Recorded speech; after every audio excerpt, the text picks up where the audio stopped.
my dad had given me a copy of Calvin's Institutes that I didn't think I would ever read, but he just said, go and take them. And I still have the copy, and his name is Lee, and it says Lee DeYoung, and then that's my middle name, so I just wrote Kevin Lee DeYoung, and now they're mine, and I could claim them, but it was really in between my freshman and sophomore year. So I arrived, Hope College it's not like, a Covenant or a Grove City, or it's not a conservative Christian school.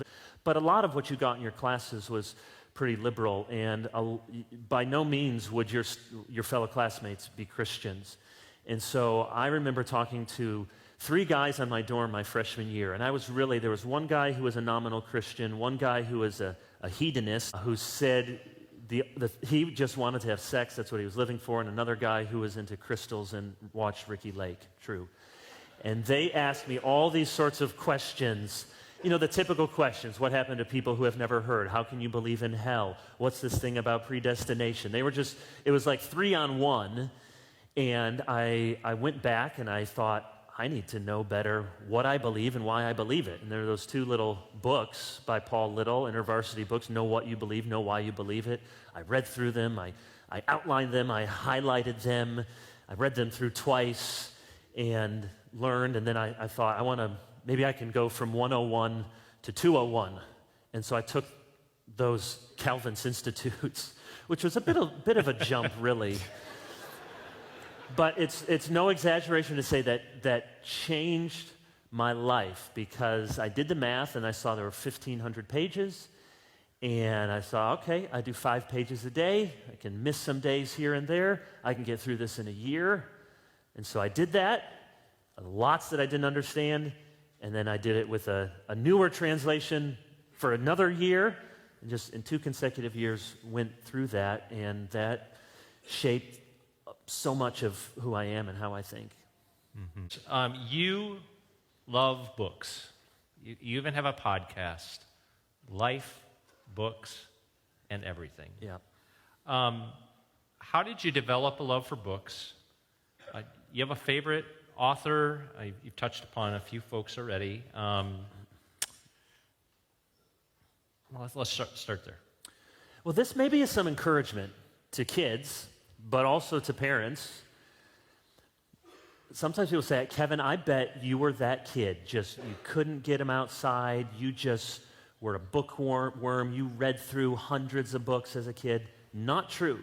That was not me. I mean, I did well in school, and I could read, so I was a good student. But I was not the kid who just had a passion for reading. I would rather be playing sports. I'd rather be doing something outside or playing old school Nintendo or something when I was growing up. So I did not learn to love to read until I was in college. I think by the end of my time in high school, I started to, education is wasted on the young, because you're assigned all these great works of literature and great things, and then years later you wish, I wish I had time now to read these things I didn't appreciate. But it was when I was in college, and I've told this story before, just a short version. In between my freshman and sophomore year of college, I worked with this seminary professor out in the hinterlands of Colorado. No electricity, no indoor plumbing. It was absolutely beautiful, but we had to go into town, charge our batteries, use an outhouse. It was very primitive, but beautiful. We were working on a national government textbook. It was me, another student, and this single professor. Probably wouldn't even let you do that today. So we're out there. I was terribly homesick. I lost all sorts of weight, and I didn't have a lot to lose. And there was no one. And there was one other student who he was into playing Magic, the card game. Some of you understand, what is this? I had nothing to do. There's no TV, no nothing. And that's how I learned to love to read. There was nothing else to do.